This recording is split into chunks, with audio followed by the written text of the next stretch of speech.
দেখেন কবুতর কিভাবে তার বাচ্চাগুলোকে খাওয়াচ্ছে, জালালি কবুতরের। দেখছেন এক জোড়া জালালি কবুতর আছে, বাচ্চা ফেলেছে, বাচ্চা রেখে আর হলো ডিম পেড়ে ফেলেছে। দেখেন বাচ্চা কি আরে খাওয়াচ্ছে দেখেন।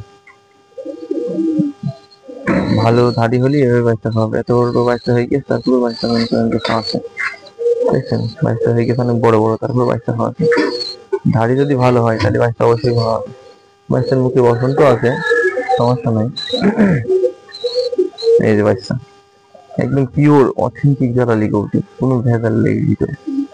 এই যে এক জোড়া বাচ্চা উঠেছে, এই বাচ্চা দুটো দেখিয়ে রেখে দেবো। বাচ্চা জালালি কবুতর বাচ্চা রাখলে বাচ্চা হচ্ছে না, বাচ্চা হারিয়ে যায়, মানে নষ্ট হয়ে যায়। এবারে এই বাচ্চা দুটো পর কেটে দেবো, পর কেটে দিয়ে রেখে দেবো, দেখি কি হয়। তাছাড়া তো উপায় নেই, পর কেটে রেখে দেবো, দেখি কি ফলাফল পাই। এই বাচ্চা খাওয়াতে দেখেন নিচে লাভবে। এই হলো ঘর চেনানো, চেনানো শেখাবে। তো সবাইকে আসসালামু আলাইকুম, আল্লাহ হাফেজ।